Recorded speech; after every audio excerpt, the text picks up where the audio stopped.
Pessoal, nossa aula de hoje é sobre o estudo dos gases, né? E essa aula ela procede à nossa aula de calorimetria. Nós já basicamente vimos tudo a respeito de calor, né? E os efeitos do calor sobre uma substância. Mas não atentamos para o fato de que todas as equações que nós utilizamos na calorimetria elas estão aplicadas a substâncias no estado sólido ou no estado líquido. Então, nós analisamos, por exemplo, a capacidade de uma substância líquida ou sólida em variar a sua temperatura. Nós analisamos a capacidade de uma substância líquida ou sólida em variar o seu estado físico, indo, por exemplo, do estado sólido para o líquido, do líquido para o gasoso. Nós analisamos sua capacidade térmica e a sua potência térmica ou seu fluxo de calor. Mas toda essa análise ela estava restrita a substâncias que se apresentavam no estado sólido ou no estado líquido. Por quê? Porque nós temos um estudo específico quando falamos do comportamento de um gás. E nós já começamos entendendo o seguinte: se eu vou falar do comportamento de um gás, eu tenho as chamadas variáveis do estado. O que é isso? Quais são as grandezas que definem, né, o comportamento daquele gás? Quais serão as grandezas que estarão representando as características daquele gás sob determinadas condições? E que grandezas são essas? Pressão, volume e temperatura. O que eu preciso estar atento?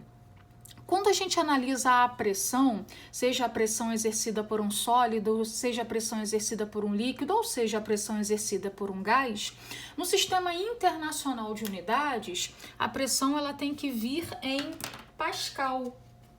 Deixa só eu proteger aqui a minha folha, senão vai manchar a folha de baixo.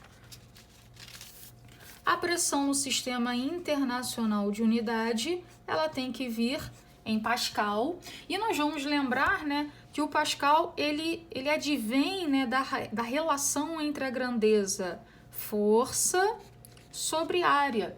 Pressão é força sobre área, equação genérica de pressão. E no Sistema Internacional de Unidade, força tem que ser calculada em newtons e área tem que ser calculada em metros quadrados.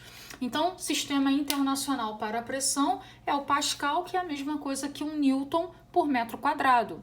Sistema Internacional de Unidades para volume é o metro cúbico.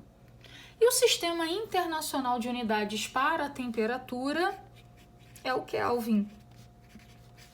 E é aqui que eu preciso da atenção de vocês. Por quê? Apesar do Sistema Internacional de Pressão ser Pascal, isso não me obriga a usar a unidade Pascal.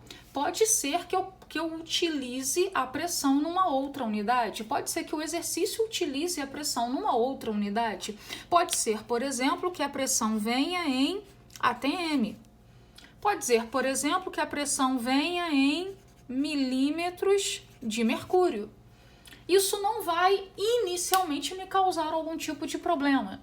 Assim como o volume tem que ser calculado em metro cúbico, mas pode ser que ele venha em centímetro cúbico, pode ser que ele venha em litros, por exemplo, e isso inicialmente não me causará problema. O problema está aqui. A temperatura, na maioria das vezes, ela não virá em Kelvin, mas ela tem que estar em Kelvin. Eu posso trabalhar com pressão em ATM mesmo não sendo sistema internacional. Eu posso trabalhar com volume em litros mesmo não sendo sistema internacional, mas eu não posso sair de que a temperatura de um gás obrigatoriamente tem que estar a unidade de Kelvin. E aí você pensa o seguinte: mas eu estudei já várias coisas analisadas, a comportamento de temperatura, e não me importei que a temperatura estivesse em Celsius. Por que nós não nos preocupamos com isso? Porque nós vamos observar, né, lá atrás na calorimetria que, por exemplo, quantidade de calor sensível é a quantidade necessária para que haja variação de temperatura. E por que neste caso eu não me preocupava se a temperatura estava em Celsius e eu tinha que passá-la para Kelvin? Por quê? Porque no calor sensível eu não trabalho com a temperatura, eu trabalho com o quê? Com a variação de temperatura. E nós vimos, né, uma das nossas primeiras aulas que a variação de temperatura em Celsius é igual à variação de temperatura em Kelvin. Então é por isso que eu não me preocupava anteriormente com isso, se a temperatura estava ou não em Kelvin. A mesma coisa aqui na equação da capacidade térmica. Ó, na capacidade térmica eu também não trabalho com a temperatura, eu trabalho com a variação de temperatura. E mais uma vez isso não era problema pra gente, porque a variação de Celsius é igual à variação de Kelvin. Assim como na equação do fluxo de calor, equação da potência térmica, lei de Fourier. Na lei de Fourier eu não trabalho com temperatura, eu trabalho com o quê? Com a variação de temperatura. E mais uma vez eu não encontrava problemas, porque mais uma vez a variação de Celsius é igual à variação de Kelvin.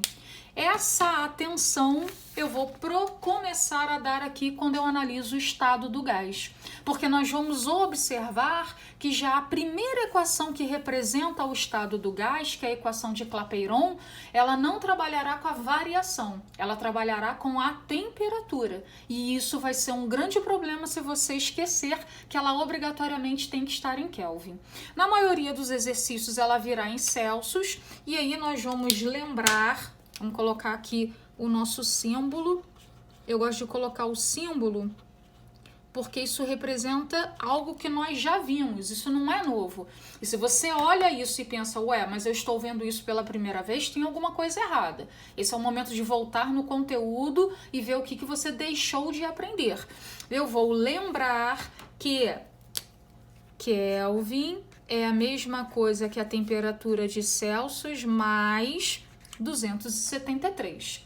E estarei extremamente atento ao fato que a temperatura obrigatoriamente para representar o estado do gás tem que estar em Kelvin. Essa preocupação é importante para a gente.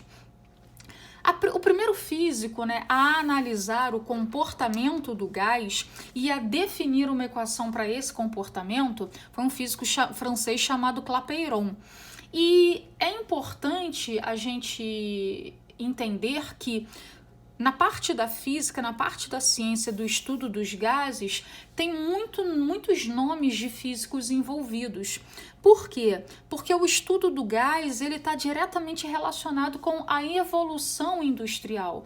O estudo do gás ele está diretamente relacionado ao motor de um carro, à caldeira que alimenta uma determinada indústria, ao motor de um trem, a conhecida como Maria Fumaça, ao motor das grandes embarcações. Então, era algo que demandava uma necessidade científica muito grande. Então, existia um investimento muito grande no comportamento de um gás.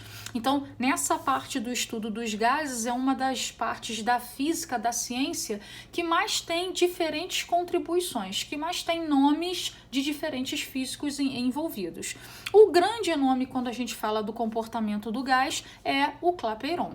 Qual foi, né, a análise de Clapeyron, como ele conseguiu desenvolver a sua equação quais foram, né, os elementos que o levaram a desenvolver algebricamente aquela determinada equação. Nós vamos fazer os mesmos passos que Clapeyron fez até chegar à conclusão da sua equação. Primeiro a gente vai imaginar o seguinte, nós temos um recipiente, tá aqui o desenho do recipiente, e eu coloco dentro desse recipiente uma certa quantidade de gás, que é o que eu represento por esses pontinhos aqui. E vedando esse recipiente, né, tampando esse recipiente, eu tenho um êmbolo. Pessoal, o que é o êmbolo? O êmbolo é aquela borrachinha preta que você encontra numa seringa. Você tem, né, na seringa aquele recipiente, né, que é o cilindro da seringa, e aquela borrachinha preta, ela pode se deslocar pelo cilindro da seringa. Aquela borrachinha preta é o nosso êmbolo. Aquela borrachinha preta é a vedação do meio externo para que não haja contato com o meio interno. E se você imaginar um determinado recipiente Dentro do recipiente tem gás e eu tenho aqui esse pistão, esse êmbolo que pode descer ou pode subir, mas se esse êmbolo se apresenta inicialmente em equilíbrio, o que determina que ele vai ficar aqui paradinho, nem descendo nem subindo? É a diferença entre a pressão interna e a pressão externa. Quando a pressão interna provocada pelo gás é igual à pressão externa, que também tem gás envolvendo esse recipiente, quando essas pressões se igualam, então o meu êmbolo se encontra em equilíbrio. A pressão interna é igual à pressão externa. Mas nós pretendemos aqui analisar como essas grandezas, que grandezas são essas? Pressão, volume e temperatura se relacionam, porque são essas grandezas que determinam o comportamento de um gás. E para essa primeira experiência aqui, nós estaremos mantendo a temperatura do gás constante. Numa transformação, numa experiência onde a temperatura permanece constante, nós chamamos essa transformação de transformação isotérmica. Isso daqui é importante para a gente. Então, eu vou mexer na pressão e eu vou saber o que acaba acontecendo com o volume ou vice-versa, mas eu não mexo na temperatura. A temperatura se mantém constante. Então, eu tenho aqui o meu recipiente, que vocês podem imaginar que é o cilindro da seringa. Dentro da seringa eu tenho o ar, dentro do meu recipiente eu tenho o ar, mas o que eu vou fazer com esse êmbolo? Eu vou pressioná-lo para baixo, eu vou deslizar o êmbolo para baixo. Quando eu estou pressionando o êmbolo para baixo, quando eu estou aplicando uma força sobre o êmbolo, eu estou diretamente diminuindo o quê? Eu estou diretamente diminuindo o volume ocupado por esse gás. Quando esse pistão desce, o volume do gás diminui. E observa-se experimentalmente que a pressão exercida por esse gás, ela aumenta. Então, essa é a primeira análise feita por Clapeyron. Pressão e volume são grandezas inversamente proporcionais. O que significa isso? Se o volume ocupado pelo gás diminuir, a pressão exercida por ele vai aumentar. A gente pode imaginar isso como um balão de festa de aniversário. Você vai lá e enche esse balão de festa de ar e amarra o balão.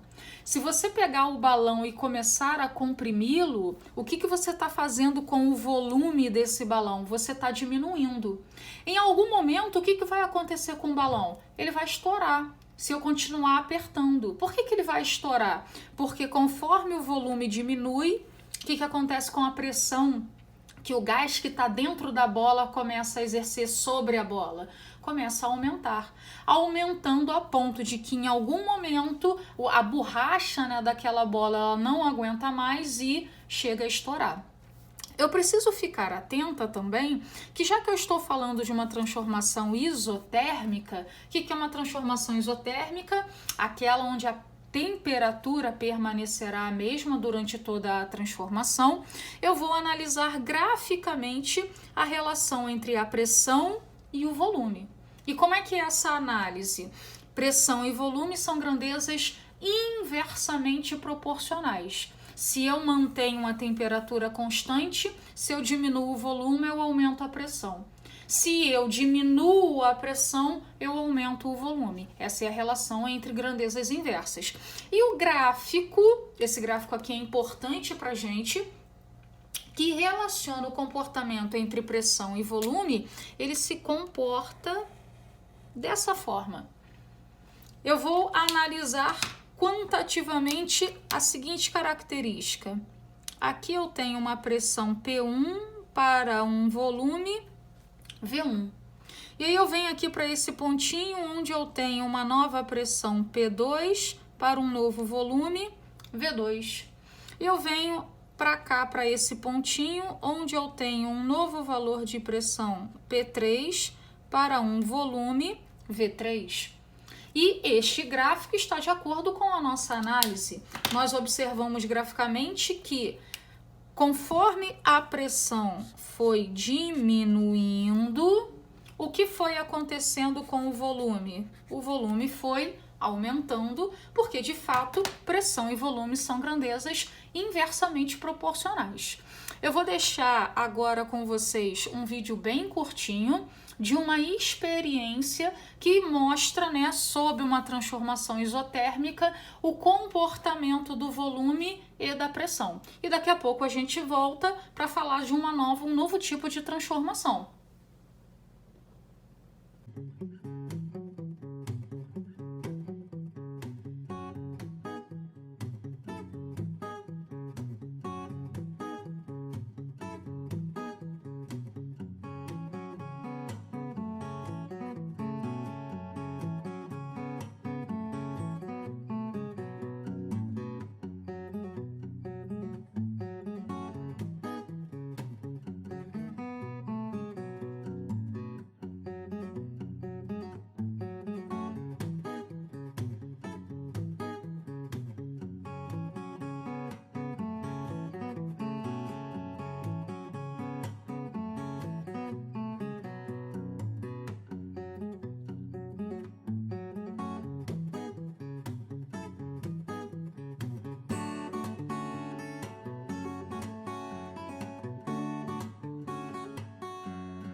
Pessoal, segunda análise feita por Clapeyron.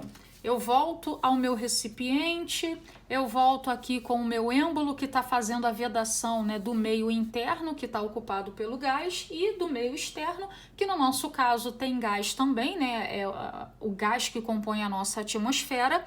Só que nessa segunda análise, nós estaremos mantendo a pressão constante sobre esse gás. E na transformação onde a pressão permanece constante, nós chamamos isso de transformação isobárica. Então, ó, eu mantenho a pressão constante e como é que eu faço isso? Eu deixo esse êmbolo aqui solto. Ele tem aqui a liberdade de subir ou descer, e essa liberdade acontece porque a pressão exercida no interior, em algum momento que ela aumentar, ela vai subir isso daqui, mas logo vai se igualar à pressão externa, então eu mantenho a pressão sobre o recipiente constante e a transformação é isobárica. Mas, se eu mantenho a pressão constante, eu quero analisar o comportamento entre temperatura e volume. E para isso, o que nós vamos fazer? Vamos ceder calor para o gás. Eu posso, através da chama do fogo, por exemplo, começar a ceder calor para esse gás. Quando eu ceder calor para ele que já estava, né, em constante movimento, o que vai acontecer com a agitação desse gás? A agitação vai aumentar. E se a agitação vai aumentar, o que ele vai acabar fazendo com esse êmbolo aqui? Ele vai acabar demandando de mais espaço, ele vai acabar subindo, deslocando esse êmbolo para cima, já que ele precisa de mais espaço, já que a agitação aumentou. Então, nós observamos que se eu cedi calor para o gás, então eu aumentei a temperatura do gás. Então, a temperatura aumentou. E com o aumento da temperatura, o gás passou a se agitar mais e o gás começou a precisar de mais espaço. Com o aumento da temperatura, também houve o aumento do volume. E com isso, Clapeyron concluiu: temperatura e volume são grandezas diretamente proporcionais. A partir do momento em que eu aumento a temperatura, eu aumento o volume também, e caso eu diminua a temperatura, o volume também vai diminuir. Essa transformação, né, que é a transformação isobárica, aquela onde a pressão se manterá constante, eu vou analisar graficamente o comportamento entre volume e temperatura. O comportamento entre pressão e temperatura eram inversamente proporcionais e esse é o gráfico que representa essa transformação.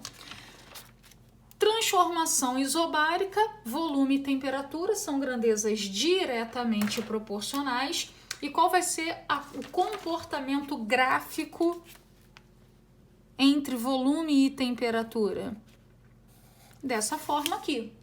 Nós vamos observar o seguinte: para uma temperatura T1, eu tenho um volume V1. Para uma temperatura T2, eu tenho um volume V2. Para uma temperatura T3, eu tenho um volume V3. O que eu estou observando graficamente? Eu observo que o volume está aumentando e a temperatura também está aumentando, o que vai de acordo com a característica da transformação isobárica. Temperatura e volume, grandezas diretamente proporcionais. Se uma aumenta, a outra aumenta também. Então, vou deixar com vocês um pequeno vídeo, né, que mostra uma pequena experiência de uma transformação isobárica, onde essa experiência, né, vai comprovar a relação entre temperatura e volume de grandezas diretamente proporcionais. Antes da gente ir para a experiência, eu queria que vocês ficassem atentos que, olha que o meu gráfico, ele não começa da origem. Por que o meu gráfico não começa da origem? Eu estou falando de um gás. E eu estou falando de um gás em que a sua temperatura tem que estar obrigatoriamente em Kelvin. E eu já sei que, por exemplo, o 0 de Celsius, que já é uma temperatura bem baixa para um gás, já corresponde ao 273 de Kelvin. Então, quando nós trabalhamos com uma substância no estado gasoso, é muito difícil que a temperatura dela seja tão baixa, próxima de zero. E se isso for na escala de Kelvin, eu saio do status difícil para o status impossível. Então, eu vou observar graficamente, né, que esse gráfico que relaciona volume e temperatura não parte da origem, porque nós estamos falando de um gás, e quando falamos do gás, ele não está numa temperatura tão baixa que possa chegar a um valor tão baixo quanto 0 de Kelvin.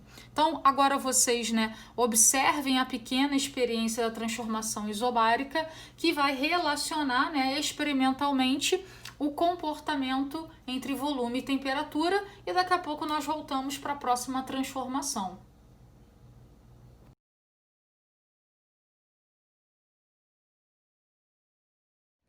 Para esta experiência usaremos um borrifador com álcool, papel toalha, um secador de cabelos e um balão volumétrico com uma rolha de borracha, uma seringa transpassada e uma torneirinha instalada na saída lateral.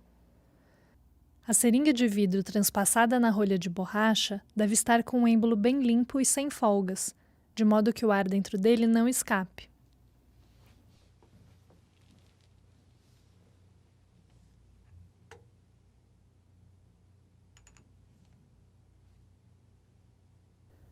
Podemos observar que quando abrimos a torneira, o ar dentro do balão sai por causa da pressão do êmbolo sobre o gás.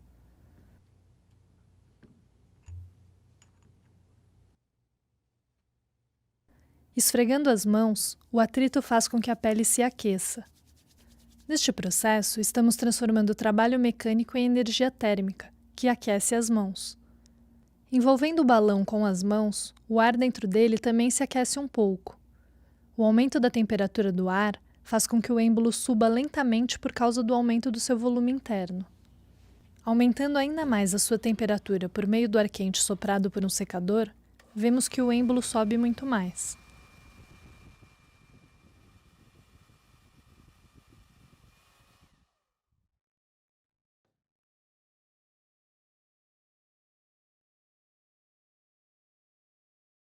Por outro lado, se borrifarmos álcool no balão, a sua evaporação retira calor da superfície do vidro, diminuindo a temperatura interna do gás. Isso faz o êmbolo descer, diminuindo seu volume interno. Esse é um exemplo de uma transformação gasosa chamada de isobárica. Como o peso do êmbolo é constante, e é ele que pressiona o gás, a pressão dentro do balão também é constante. O aumento da temperatura do gás faz com que o seu volume aumente, mas mantendo a pressão interna constante por causa do peso do êmbolo que não se altera.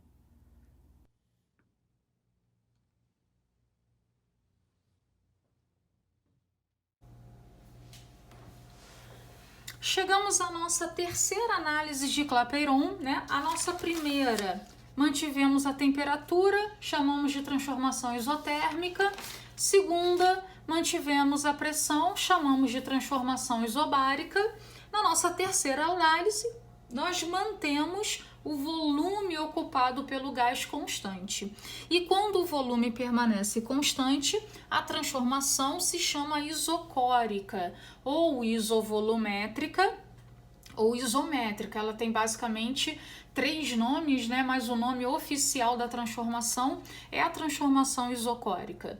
E se manteremos o volume, né, do gás constante, então isso significa que esse êmbolo ele permanecerá fixo nessa posição. Dessa vez, ele não poderá se deslocar pela parede desse recipiente, pelas paredes desse cilindro. E para isso, eu vou mexer na temperatura. E como é que eu faço para mexer na temperatura? Eu posso ceder calor para esse gás.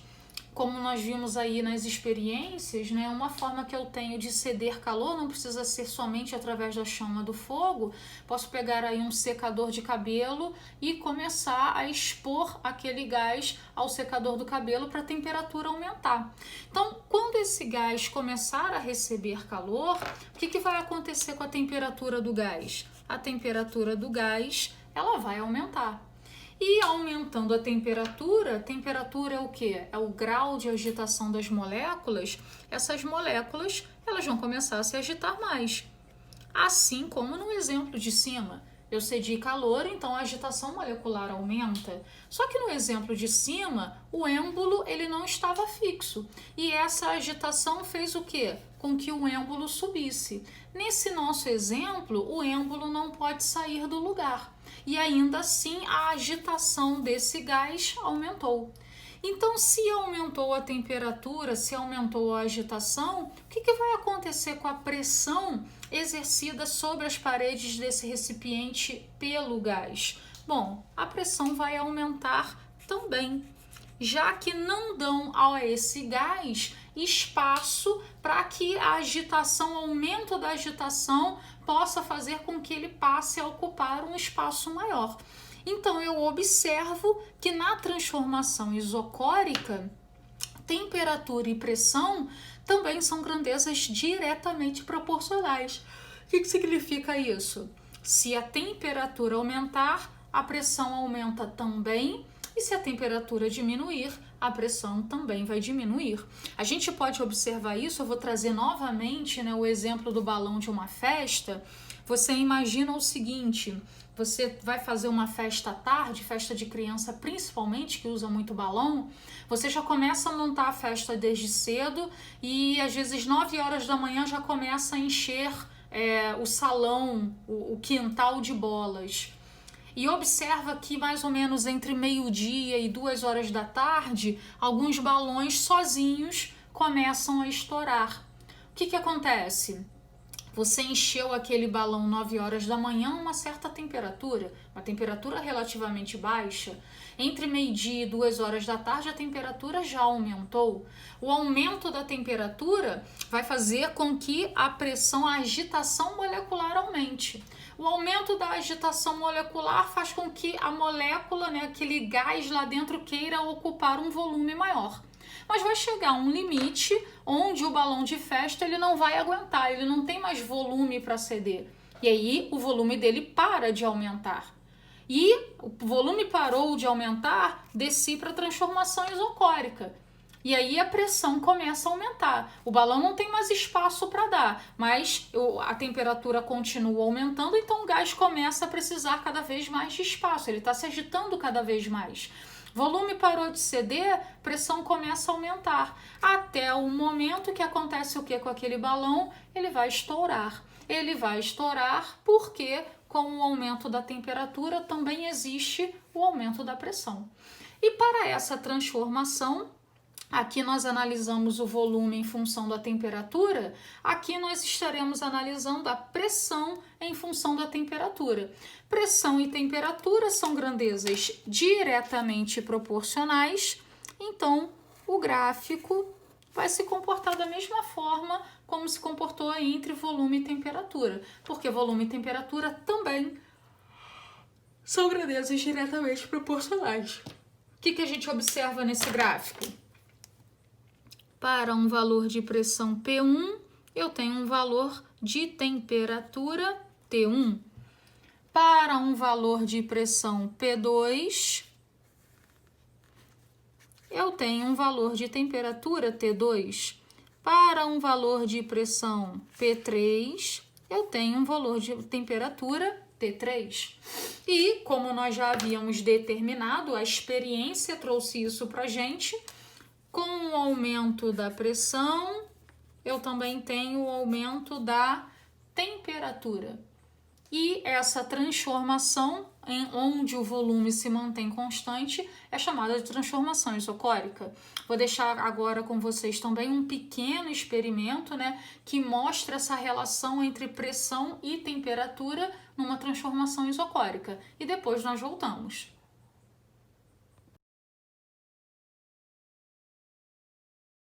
Para este experimento de transformação isovolumétrica, usaremos um balão volumétrico com uma rolha de borracha e uma saída lateral, um manômetro hidrostático e um secador de cabelos.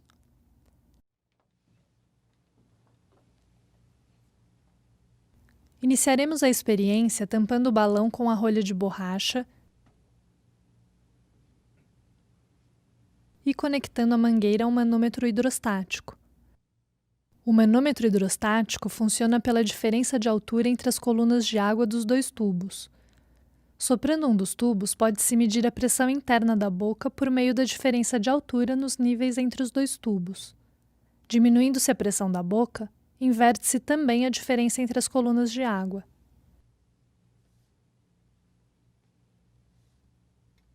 Se usarmos as mãos como fonte de calor, podemos aquecer o ar dentro do balão.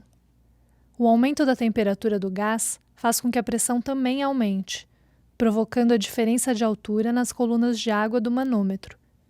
Porém, com o aquecimento, o volume do gás também aumenta. Para que a transformação seja volume constante ou isovolumétrica, devemos fazer com que o volume interno do balão seja o mesmo antes do aquecimento. Para isso, podemos mudar a altura do tubo do lado direito, de forma que o nível da água do tubo ligado ao balão volte à posição inicial. Assim, pode-se usar este dispositivo como um termômetro a gás, no qual a temperatura é diretamente proporcional à pressão interna do gás. Com o ar quente soprado por um secador de cabelos, podemos aumentar o efeito. Novamente, para que a transformação seja isovolumétrica, devemos alterar a coluna da direita para que o nível da água da coluna da esquerda volte à posição original, e assim, medir a pressão interna do gás.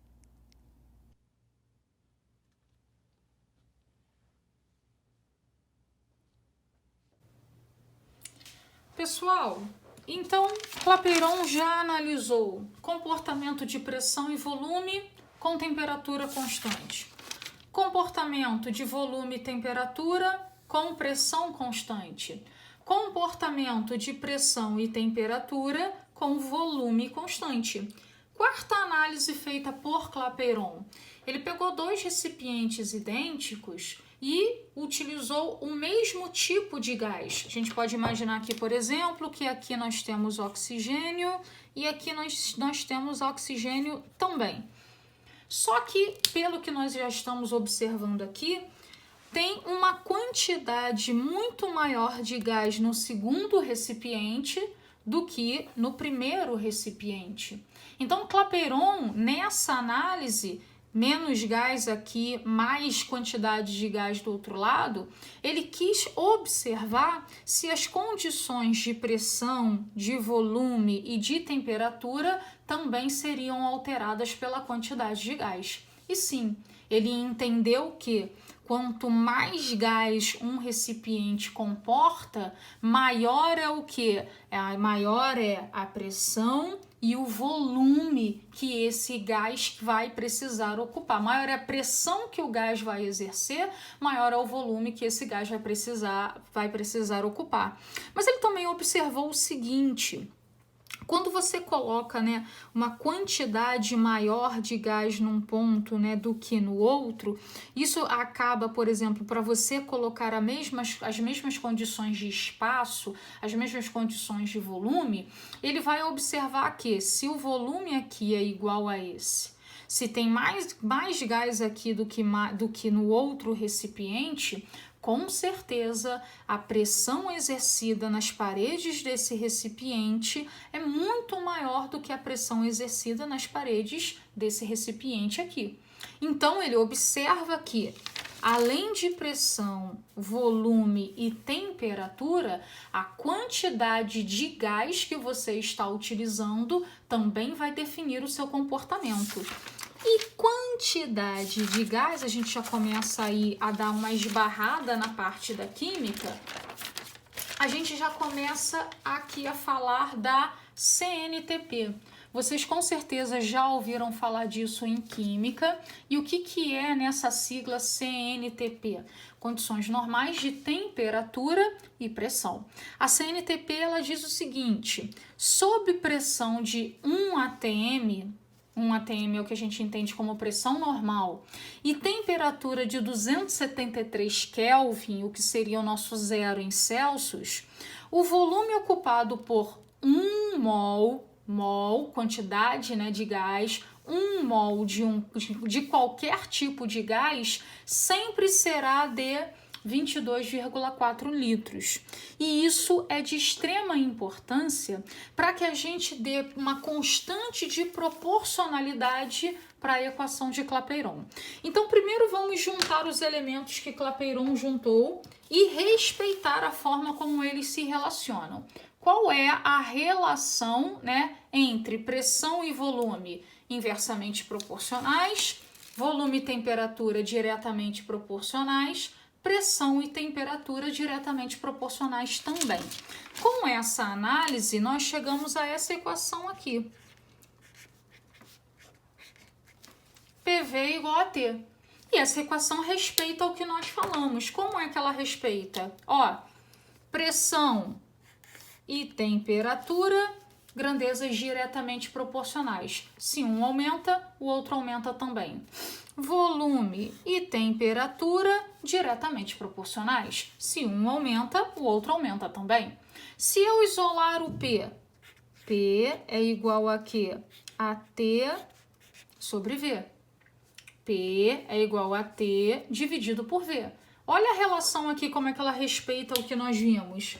Se o volume aumenta, então o que acontece com a pressão? A pressão diminui. E se o volume diminuir, se o valor daqui for menor, o que acontece com o valor da pressão? Ela aumenta. Então, na análise entre as variáveis de estado, essas variáveis se comportam dessa forma. Pressão, volume, o produto, né, pressão-volume, diretamente proporcional à temperatura. Então, Clapeyron foi analisar, né, para que o gás estivesse, né, relacionado com essa CNTP aqui. E aí agora a gente começa a fazer conta. Vamos trabalhar nas condições normais de pressão e temperatura. Nas condições normais de pressão e temperatura, a pressão é de quanto? 1 em atm. O volume ocupado por 1 mol de um gás vale quanto? 22,4, mas isso eu estou sobre temperatura de quanto? 273 em Kelvin. Então, nós estamos aqui trabalhando com 1 mol de um gás. 1 mol de um gás. Vamos isolar esse 1 mol de um gás. Esse 1 mol de um gás, ele vai obter o seguinte valor: 22,4 dividido por 273. Isso daqui vai dar aproximadamente 0,082. Da mesma forma, você vai observar o seguinte: eu vou colocar um gás sob pressão na CNTP, 1 atm, mas eu vou colocar 2 moles. Então, aqui vai ser o volume de 2 mols de um gás, que vale 22,4 para 1, então 44,8 para 2. Isso vai ser igual a temperatura de quanto? 273, mas agora eu estou trabalhando com 2 mols de um gás. E se eu isolar esse 2 mols de um gás, eu vou obter que valor? 2 mols de um gás equivale a 44,8 dividido por 273. E eu vou obter um valor aproximado de quanto? 2 vezes 0,082. E da mesma forma, se eu quiser trabalhar com 3 mols de um gás, a pressão de 1 atm, o volume já vai passar a valer quanto? 3 vezes 4, 12, vai 1, 7, 67,2. Isso é igual a temperatura de 273, só que são 3 mols de um gás. E eu vou obter o valor isolando esse 3, o valor vai ficar de quanto? 67,2 dividido por 273, isso vai dar um valor aproximado de 3 vezes 0,082. E eu vou observar que esse 0,082 ele vai se repetindo. Por quê? Porque Clapeyron entendeu que para que um gás se encaixe na CNTP, a constante de proporcionalidade para cada mol do gás vale quanto? 0,082. E com isso Clapeyron chega ao seu valor, à sua equação final. Pressão vezes volume é igual a N vezes R vezes T. Quem é quem nessa equação, né? Quem entrou aqui novo? N é quem? É o número de mols que estará representando a quantidade de moléculas, né? A quantidade de gás que nós estamos trabalhando. E quem é o R nessa história? O R é a minha constante de proporcionalidade, que recebe o nome de constante universal dos gases perfeitos. Aí, desde quando ele virou um gás perfeito? Desde quando eu coloquei esse 0,82 na história e dei para ele uma condição de normalidade. A partir do momento que eu coloco 0,082, que é o valor desse R, eu estou dizendo que esse gás se encontra num padrão de comportamento que é o que nós chamamos de CNTP. Então, a equação final de Clapeyron fica PV igual a NR vezes T. Vamos agora fazer um exemplo que relaciona o comportamento de um gás através da equação de Clapeyron. Pessoal, esse exercício ele diz o seguinte: certa massa de um gás ideal ocupa o volume de 49,2 litros sob pressão de 3 atm e temperatura de 27 graus Celsius. Aí ele coloca aqui pra gente: considere R, que é o que? A constante dos gases ideais, valendo 0,082 atm litro por mol Kelvin. Determine o número de mols do gás e a massa do gás, sendo sua massa molar valendo 28 gramas por mol.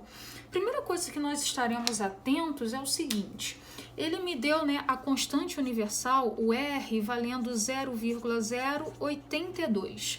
E quando ele traz esse valor ele traz consigo as unidades obrigatórias para compor a equação de Clapeyron. Então ele coloca 0,082 atm litro por mol Kelvin. O que significa isso?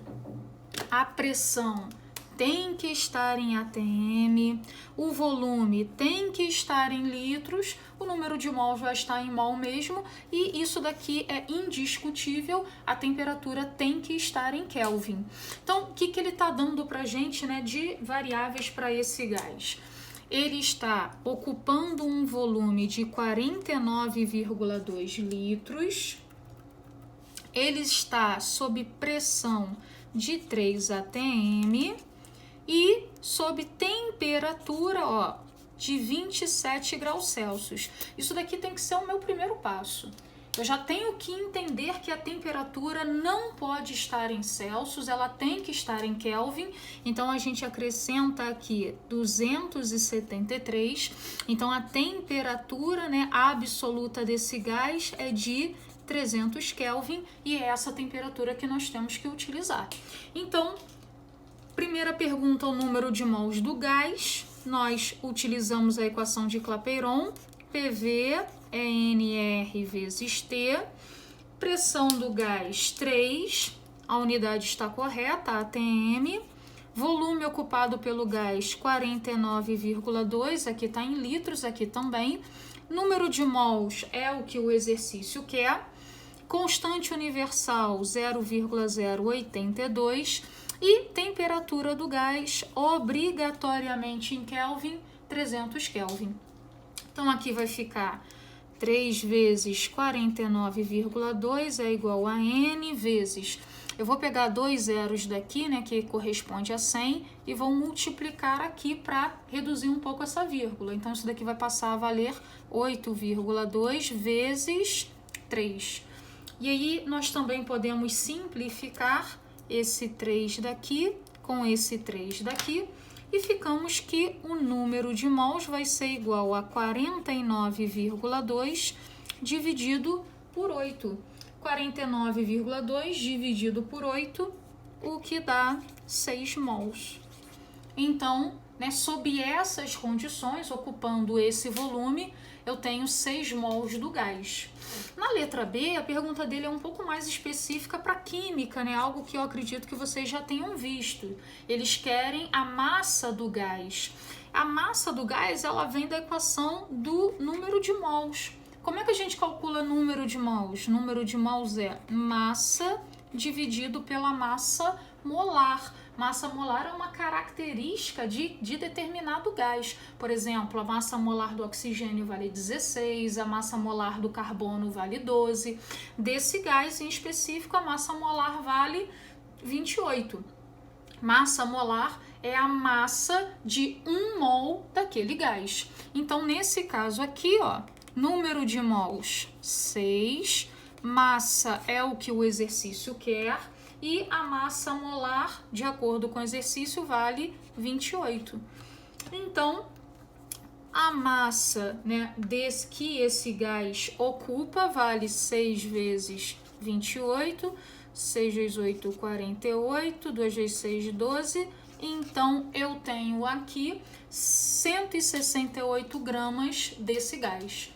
Acho que é importante que a gente observe o seguinte, né?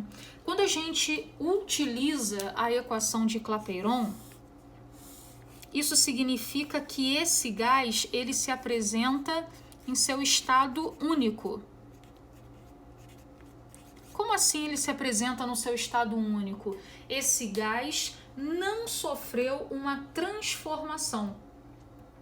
Esse gás, ele não teve o seu volume alterado, ele não teve a sua pressão alterada, ele não teve vazamento nem adição de gás durante uma transformação gasosa. Então, a gente já coloca na nossa cabeça que quando nós falamos, né, da equação de Clapeyron, nós estamos relacionando o estado único de um gás. Por que isso? Porque o nosso próximo conteúdo são as transformações gasosas.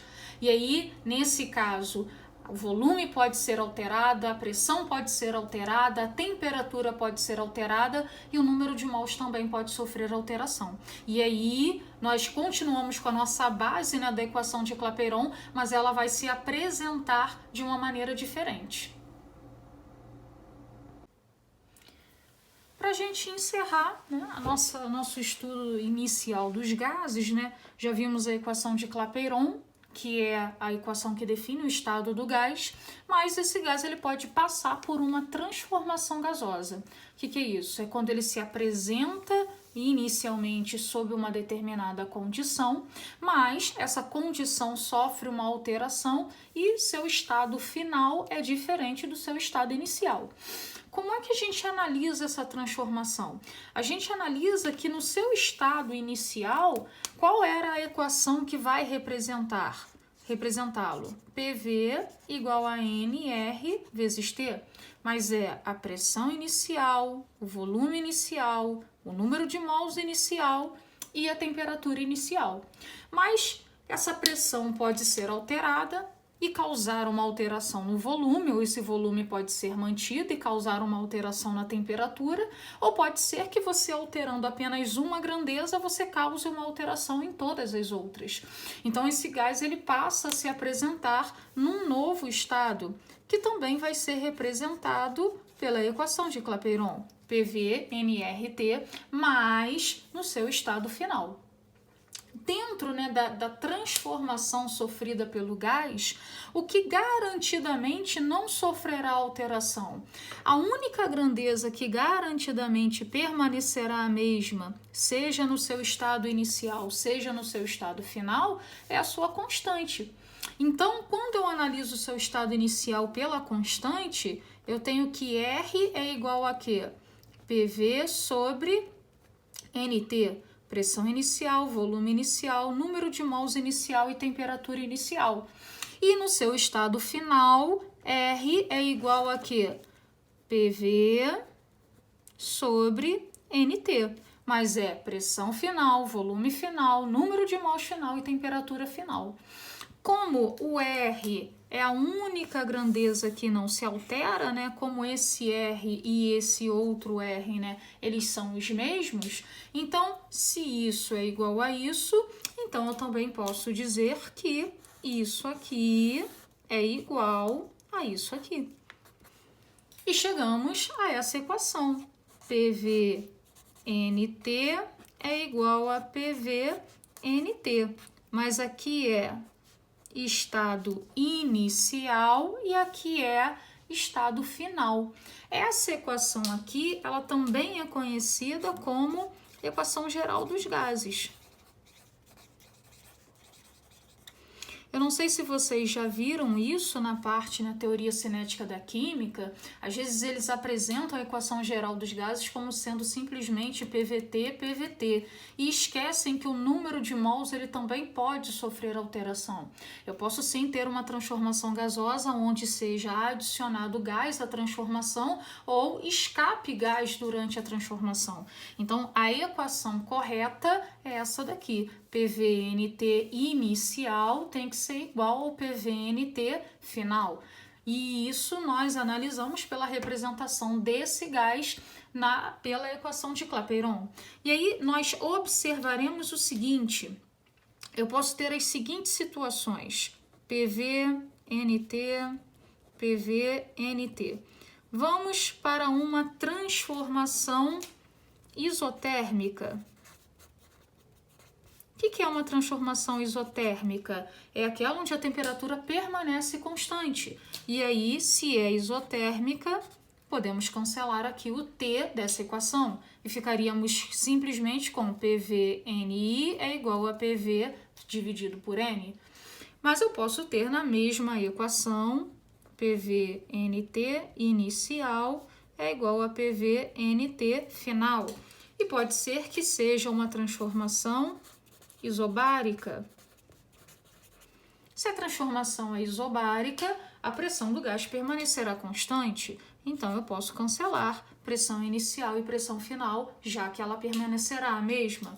Assim como eu posso ter a situação PVNT inicial, PVNT final, de uma transformação isocórica.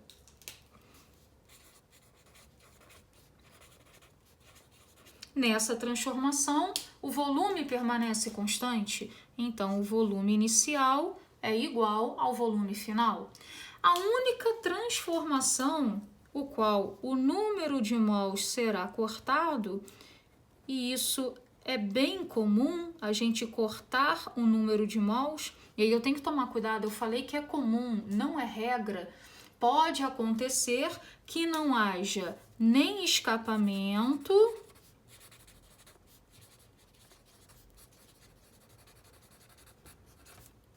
nem não há escapamento e não há adição de gás.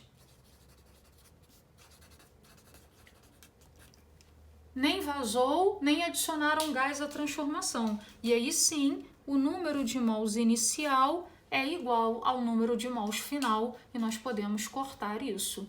Separei aqui pra gente 2 exemplos de transformações gasosas. Pessoal, esse exercício aqui ele está falando o seguinte: certa massa de um gás perfeito a 30 graus Celsius de temperatura está contida em um cilindro de 1000 centímetros cúbicos. Se a pressão de 10 mudar para 50 newtons por metro quadrado, ao mesmo tempo que o volume for reduzido para 500 centímetros cúbicos, qual será sua temperatura em graus Celsius ao final do processo? O que a gente observa, né, diferente do exercício que nós fizemos anteriormente? Nós observamos que aqui o gás está passando por uma transformação. Por que ele está passando por uma transformação? Porque a pressão foi de 10 para 50, porque o volume reduziu de 1000 para 500. E se é uma transformação, então nós utilizamos a equação da transformação gasosa, que é a qual? PV/T. Pô, vou anotar. Cuidado que não é necessariamente o PV/T por eu posso ter sim a situação onde o número de mols seja alterado.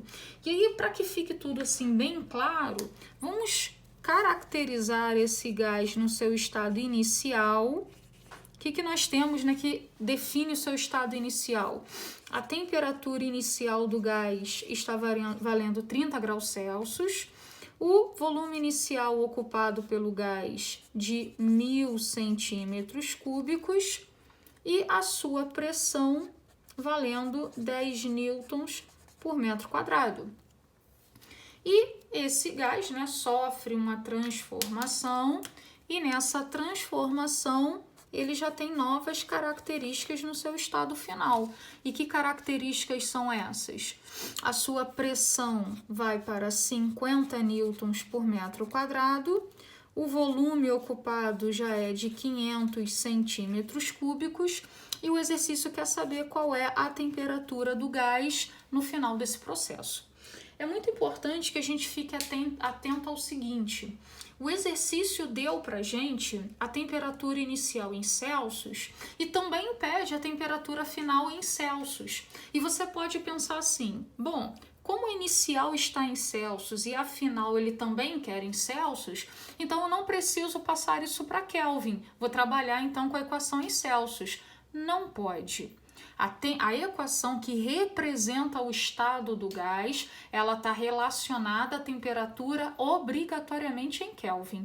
Se você colocar essa temperatura aqui em Celsius, você infelizmente vai perder a questão. E infelizmente, se for uma questão de concurso, é bem provável que tenha essa alternativa errada para você marcar.